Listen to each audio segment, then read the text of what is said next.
Lockdown day 23, guys. Seems like when people don't get what they want, they start throwing their toys out the pram. They start throwing grenades everywhere. And it just causes so much destabilization. You want destabilization? Brexit for one. All the manufacturing companies that left the UK, Southeast Asia nurses that left the UK, the European nurses that left the UK, gone, shortened our staff. This is about now Donald Trump. Donald Trump yesterday accused the World Health Organization of mismanagement. And what he's done is he's now defunding the world governing body. Have you ever had the situation where your mum takes you out and she introduces you to a kindergarten, and the first thing she says, because you're used to only being with mum, yeah, from the age from when you came out of mummy's womb to the point where you're going to reception, you meet tons of different kids and they're all different sizes and they're all different colors, and you're thinking, whoa, you're open up to a world of possibilities and new friends. And your mum says to you one thing: be nice, play nice, and make friends. It doesn't seem that the UK and the US are doing that. It's just crazy. Listen, Donald Trump is laying eggs everywhere. And this is not a good spot for this guy. He's playing himself out of the White House in the best way possible. And this comes off the back of Barack Obama, yeah? This is how smart Barack Obama is. Barack Obama yesterday came out and endorsed Joe Biden. Came out and respected all the Democrats for which was the most publicized and the most wide battle for the Democratic nominee we've ever seen. Yeah? A whole heap of people. And he congratulated everybody for that because it was entertaining and we got a winner. And the winner was Joe Biden. Now, the congregation of how that will all work is yet to be seen. So we understand that he's been endorsed by everybody now except for Elizabeth Warren. And those endorsements will come at a price for Biden, because in order for Biden to get things going and to run the system he wants to run, he's going to need the senators and he's going to need the mayors and the governors to all play nice. So it's yet to be seen where that's going to go. But it's great because finally we see the Democrats coming together. What Donald Trump does, and what he has done in the past, is he's never played nice with everybody. He said it's my way or the highway. He doesn't read, yeah? So therefore he doesn't. Do you remember when he said, I'm going to get rid of Obamacare? We're going to give you something great. It's going to be great. It's going to be the best health system that has ever come out. What happened? He didn't read it. The people next to him, yeah? Rand Paul, Paul Ryan, all those people, Ted Cruz, they read it and they said, this is the worst thing that we could ever give to people because their premiums will go up times 10. Trump didn't know what was going on. He don't read. He don't learn. We have yet to see his school results, his college results, because to me, he was that kid that had the biggest mouth in the class, but always sat at the back of the room because he didn't know nothing. Never put his hand up to answer anything because he didn't know anything. So listen, this is what happens when somebody is given money in a privileged position. They think that they're owed everything.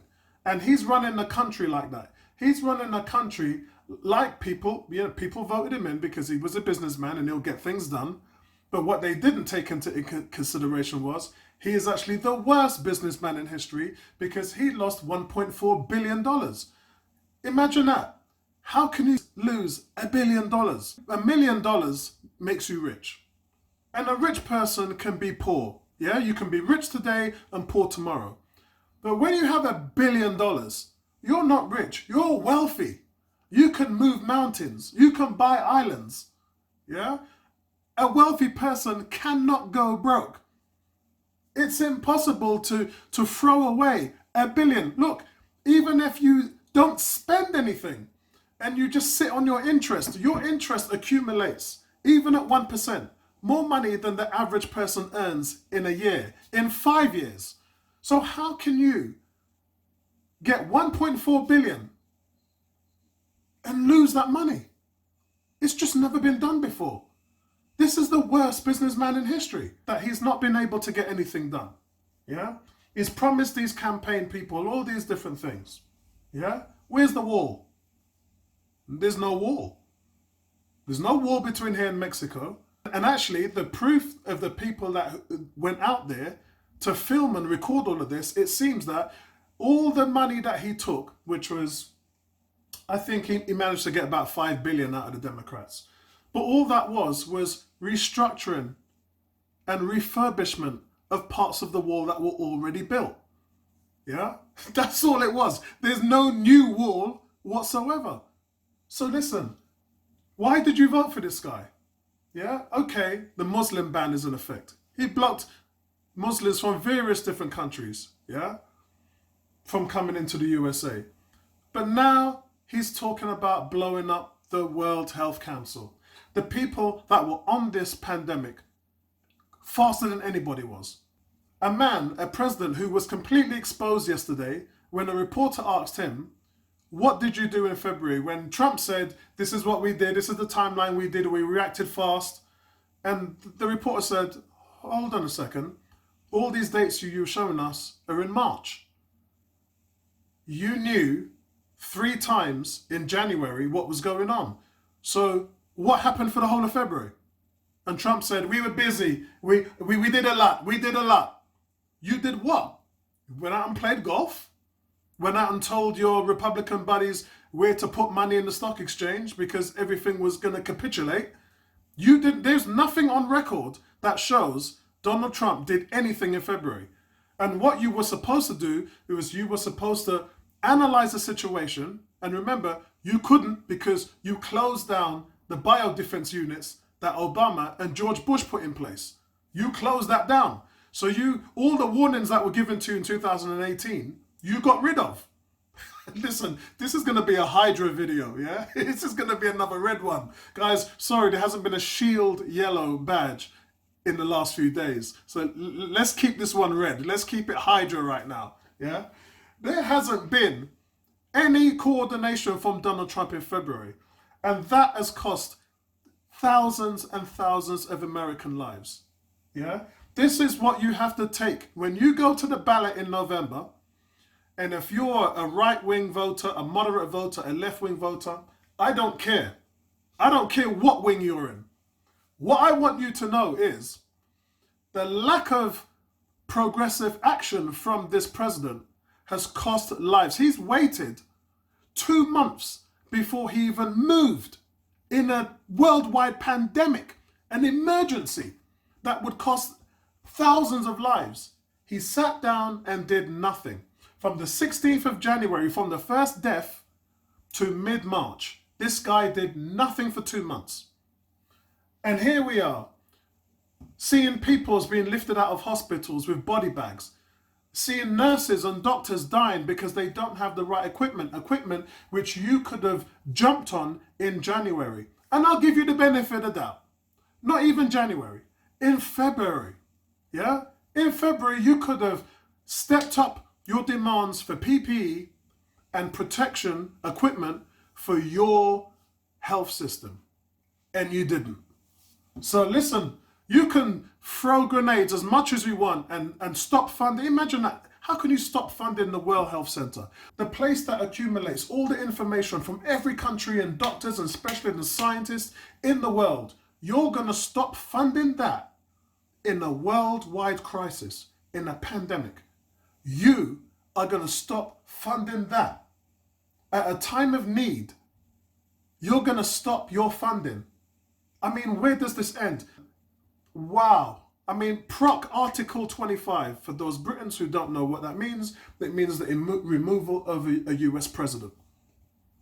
PROC Article 25, and get rid of this guy. If you, big man, big senators, big governors and mayors couldn't do it, we leave it to the voters. The voters, in November, you have the conch, you have the ticket, you have the ability to remove this con man from office.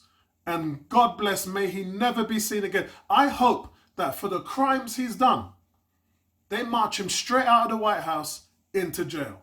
That's what Nancy Pelosi, when Nancy Pelosi was originally holding off impeachment, she said, I don't want to impeach a president because impeaching the president removes him from office. She said, I want to see his ass get thrown to jail.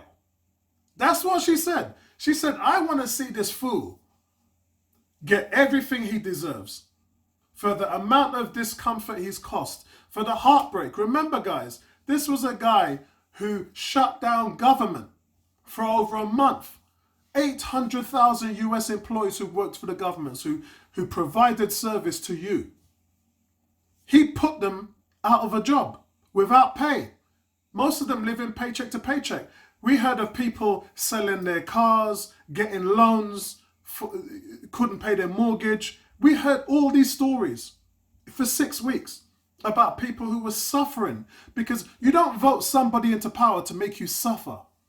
You vote somebody into power to make your life better. And let this be a lesson to you. And I'm talking to every American out there. And I'm talking to every Briton out there as well in regards to what happened with the second referendum. Not election, the second referendum, where everyone went out and said we want Brexit, while the NHS was crumbling at its knees and the country was going through 10 years of austerity. You voted the same people in that gave you 10 years of austerity. I mean, I don't even feel sorry for you people anymore. You know what? You wear it. You wear that badge and you wear it with pride, because you have to look at yourself in the mirror and think to yourself, what have I done? People out there are struggling. Doctors and nurses in the NHS are dying because they don't have the right equipment. Yeah? And I don't care. You need to hear this. You need to hear it proper right now, that this is what happens when you vote in people who don't care for you. This is what happens when you vote in people who don't give a damn about you. They don't give a damn about your kids. They only care about the top 1% and the people who are hoarding all the money and don't pay their taxes. Imagine how many companies are not paying their taxes. You've had to take out a 330 billion stimulus package in the UK, a 2 trillion stimulus package in the USA. How much money do you think the likes of Big Pharma, Amazon, big car companies would be paying if you charged them an extra 1% tax?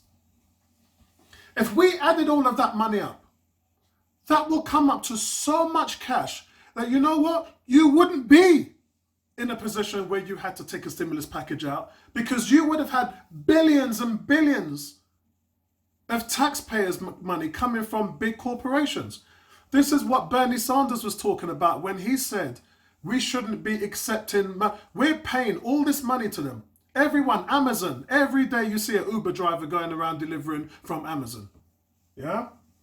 How much taxes do they pay? You're paying them. You're paying your taxes and you're paying from them. Now look, I'm not the biggest Amazon. I do use eBay, but I'm not the biggest Amazon buyer. I think I've purchased one item from Amazon in the last 2 years. I don't really do Amazon. Yeah? And when I speak to my customers at work, the first thing I say to them is, why use Amazon when you can use me? Because my company pays taxes. And I say to them, from an ethical standpoint, don't you think that's fair? They say, yeah. So there you go. It's not a difficult conversation, guys. But Donald Trump, with these acts of refusing to fund the World Health Organization, oh my God, are we actually listening to ourselves talking now? Get rid of this guy. As for Boris Johnson, let's give Boris time to see if he can heal this country. Let's see if what he does after this, because listen, there's no redeeming Trump. Man get impeached, man sit on his laurels, man miss the boat on action to provide PPE for his country when in a time of need. There's no redeeming Trump. Trump gone, him dead, finish. But Boris Johnson has acted fast. He's done as much as he could do. And let's see him do more Yeah, let's see him change the infrastructure of the NHS, of the factories, of the productivity of the UK. Let's try to get some of this stuff built in-house in the UK. Let's set up these factories, get these contracts, build these businesses. Let's try to, that's what, for me, I mean, I didn't vote for Brexit, but for me, a Brexit would be bringing manufacturing back to the UK. And we lost a lot of that. Look, as soon as we started talking about leaving Europe, companies like BMW, Tesla, and all that was just like, yo, we're out of here. Yeah, Mitsubishi, all these companies closing down plants in the UK, left, right, and centre. People losing jobs in Sheffield, people losing jobs all over the place because big corporations didn't want no part of it. They want to be a part of a collective because that's how business works. Business works when you're all happy and playing well together, just like your parents told you when you went to reception. Yeah, play well together. It doesn't work when you're acting like a spoilt kid and you're sitting at the back of the class by yourself. And to me, there's just no benefit to Brexit. Because if you remember before Brexit, we were doing our own thing, they used to call us what? Rip off Britain. Because we were overcharging, overtaxing, and over taking the piss with everything that we were doing in the UK. So there's a lot of these things that come out of it. It's, look, guys, everybody needs checks and balances. Yeah, everybody needs that. So I believe that while the UK have been redeemed or can be redeemed, the US only redemption is getting that brother there out of the White House and put someone in who knows what to do. And look, the Biden-Obama era gave Americans a blissful opportunity to fix a lot of things. Wall Street, housing, Obamacare, the motor industry, all these things were fixed. Yeah, he's done a lot for legalizing gay marriages and marijuana and all this stuff. All of that stuff. There was a lot of good things that came out of America when Obama was in charge. Do I think he could have done more? Hell yeah. There are the few things that I'm pissed with him about. There's a few things, and I'll mention one of them. The water situation in Flint, Michigan. I think Obama went there and took the piss out of the people. And I didn't like him for that. I'll call you out on that. I'm calling you out on that, bro. But overall, the package of what you've done for Americans, and I'm not talking about black people, Latinos, Mexicans and Cubans and whatever. I'm talking about Americans. I'm talking about everybody. The whole package of what he did for America was redeeming, considering when George W. Bush was in power, they were the most hated country in the world. What Biden and Obama did together was fantastic. And that's what people want to see again. Guys, this is lockdown, day 23. Look after yourself. #stay home. Peace, I'm out.